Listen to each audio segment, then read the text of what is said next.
Dans ce nouveau Maurienne reportage, nous nous sommes intéressés de la présence des bouquetins sur les hauteurs du village d'Hermillon. Et pour cela, Laetitia, notre JRI, a rencontré des spécialistes dans ce domaine de la biodiversité. L'OFB. Nous sommes en présence de Benoît Gaudron, chef de l'unité territoriale Chambéry-Maurienne à l'OFB. Est-ce que vous pouvez nous expliquer un petit peu de quoi il s'agit, l'OFB? Alors l'OFB, c'est un établissement public. Donc l'OFB déjà veut dire Office français de la biodiversité. C'est un établissement public en charge notamment de tout ce qui est police environnement et aussi tout ce qui est connaissance du monde vivant, notamment sur les bouquetins. D'accord. Donc historiquement, comment a été créé l'OFB? Alors l'OFB, c'est un établissement public qui a été créé en 2020. En fait, c'est la fusion de deux établissements. L'Office national de la chasse et de la faune sauvage, qui était plus axé sur tout ce qui était milieu terrestre, et l'Agence française de la biodiversité, qui était axée sur tout ce qui était eau et milieu aquatique. Et en 2020, il y a eu une fusion de ces deux établissements, et en fait, l'établissement récupère l'ensemble de ces missions.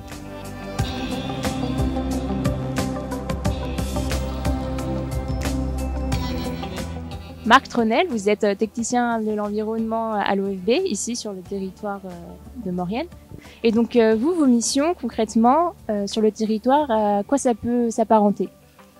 On a une grosse mission de police de l'environnement, donc la police au sens large, sur toutes les thématiques que peut regrouper le code de l'environnement, à savoir les pollutions, les contrôles des usagers, notamment au niveau de la pêche, de la chasse. Et voilà, en gros pour la police. Et après, on a tout un volet technique avec des inventaires, du suivi de faune, mais aussi avec un avis, la rédaction d'avis techniques sur divers projets ou divers travaux qui peuvent impacter l'environnement. D'accord, super. Et par exemple, est-ce que vous pouvez me décrire une journée type dans votre métier? C'est très très varié, on est vraiment très polyvalent.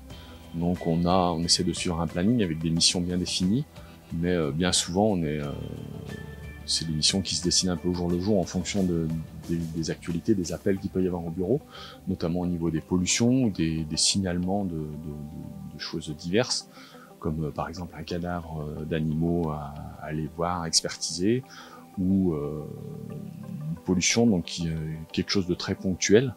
Et à ce moment-là, il faut se déplacer. Sinon, après, une mission type, selon les périodes, donc c'est quand même souvent axé beaucoup sur de la police, comme je vous l'expliquais précédemment.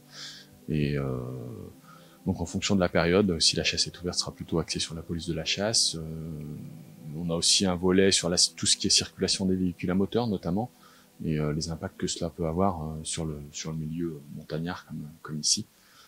Voilà, et après, on a tout un volet aussi de suivi de faune, notamment en hiver, on fait beaucoup de suivi sur l'espèce loup, donc à chercher des traces, à enlever des fiches photos sur cette espèce, et après sur d'autres espèces comme le bouquetin, on a aussi un suivi visuel des populations, de l'état un peu des populations, l'état sanitaire, mais sur un aspect plutôt visuel. Sans aller dans le détail. Après, on a d'autres comptages sur le tétralyre, par exemple, au printemps. Voilà, donc il y a tout un tas de missions qui s'échelonnent en fonction des saisons et de l'année.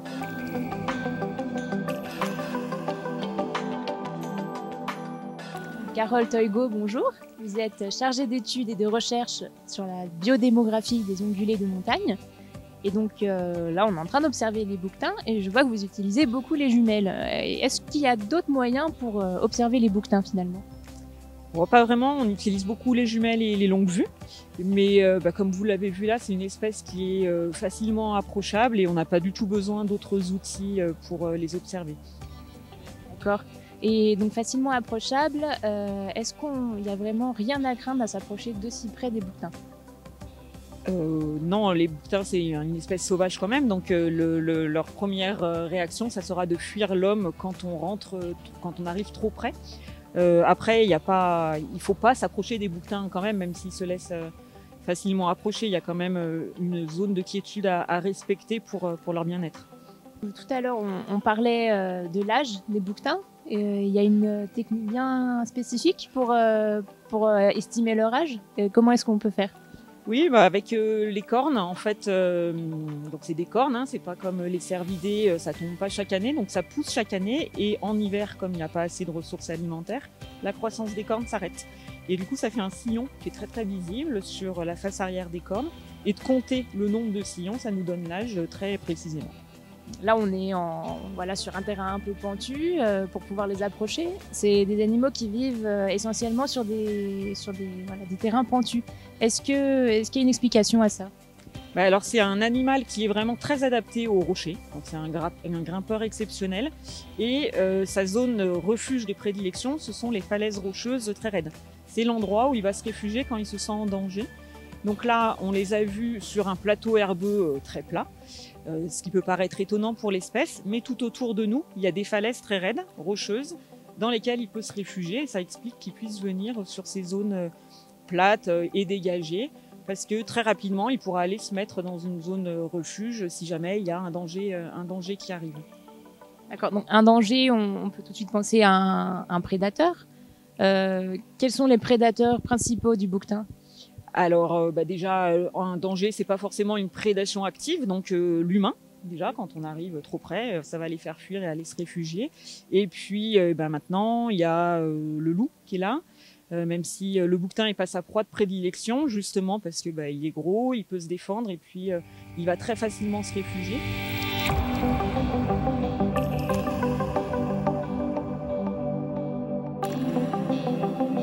Donc derrière nous, on a la ville de Saint-Jean-de-Maurienne. On est quand même relativement proche des habitations.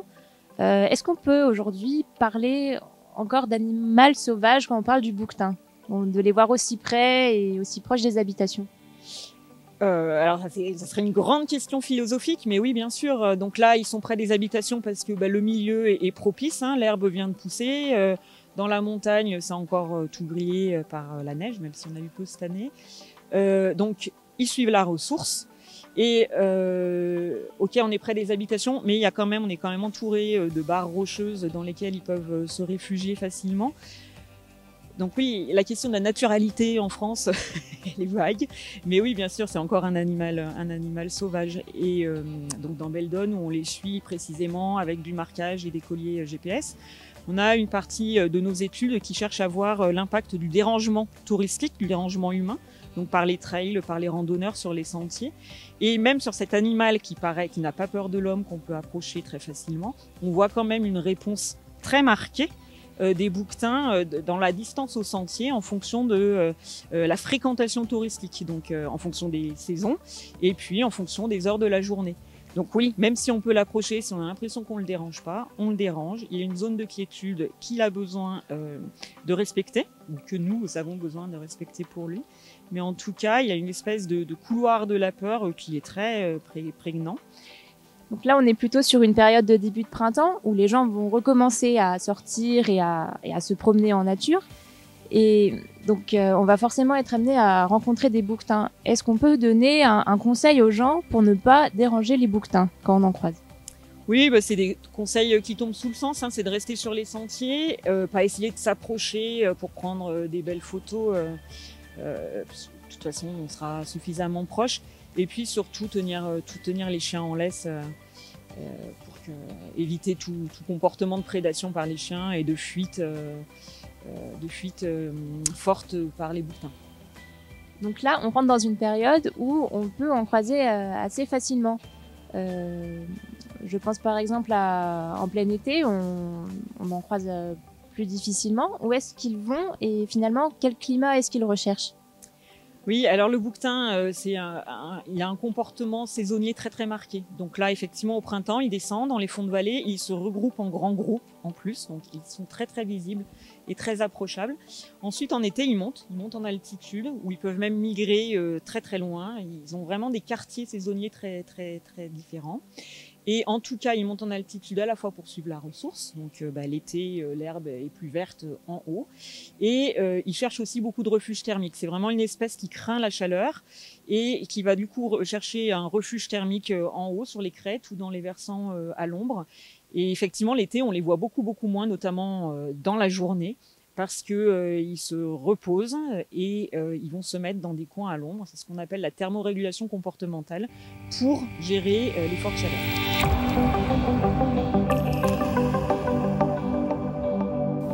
Donc le bouquetin, on a beau être à proximité d'eux régulièrement, on rappelle quand même que c'est une espèce protégée. Oui, tout à fait. Le bouquetin, c'est une espèce protégée. Et donc, il y a certaines règles qui s'appliquent. On parlait de comportement pour ne pas les déranger au niveau de la biologie d'espèce, pour éviter que, effectivement, au niveau de l'énergie dépensée pour se déplacer, ça va compromettre parfois leur survie. Mais il y a aussi un volet réglementaire.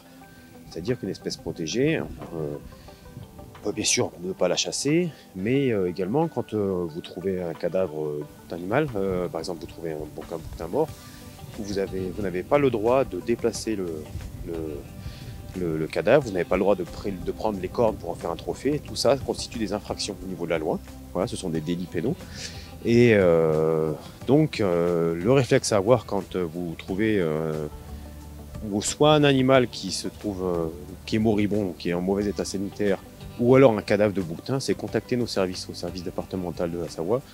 Et nous, on se déplace et après, on l'emmène effectivement au laboratoire départemental pour faire souvent des analyses au niveau du suivi sanitaire. Et donc avec l'OFB, vous faites partie du réseau SAGIR, qui s'étend nationalement. Est-ce que vous pouvez nous en parler un petit peu ? Alors, le réseau SAGIR, ce qui veut dire savoir agir, en fait, c'est un réseau c'est la surveillance de l'état sanitaire de la faune sauvage. Donc, ça concerne en fait plein d'espèces.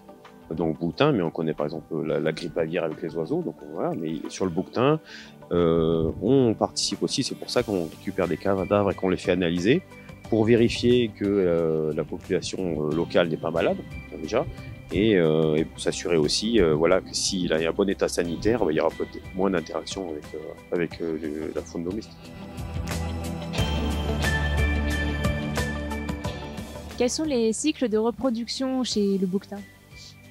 Comme chez tous les ongulés des milieux tempérés, il y a, comme l'hiver, il y a très peu de ressources. Les petits peuvent pas être élevés en hiver, donc il y a les petits naissent au printemps. Donc chez le bouquetin, c'est tardivement par rapport aux autres espèces, même par rapport aux chamois. Ils naissent en juin, mi-juin, fin juin. L'explication, c'est que c'est vraiment une espèce inféodée à la montagne. Donc il faut que les petits naissent au moment où il y a le plus de ressources alimentaires et où il est de meilleure qualité pour que la femelle puisse assurer sa lactation et puis que le jeune puisse ensuite se nourrir d'herbes. De fourrage très nutritif. Et donc le rut a lieu en décembre-janvier. D'accord. Et donc en termes de nourriture, on parle d'herbes. Est-ce qu'ils se nourrissent d'autres choses ? Ouais, ils sont surtout donc la base de la nourriture, c'est vraiment les graminées et les formes, donc toute l'herbe au sens large. Et puis ils peuvent se nourrir un petit peu de feuilles, ça dépend aussi du milieu dans lequel ils vivent. Mais vraiment la base, le fourrage le plus adapté pour eux, c'est graminées. Jusqu'à quel âge ça peut vivre un bouquetin ? Alors pour les mâles, donc il y a une petite différence entre mâles et femelles. Donc les mâles vivent dans Beldon, les plus vieux mâles marqués qu'on ait vus avaient 16 ans et les femelles 21. On se trouve juste devant un groupe de bouquetins. Donc ce que je vous propose, c'est qu'on les laisse tranquilles. Quant à nous, on se retrouve à très bientôt dans un prochain Maurienne Reportage.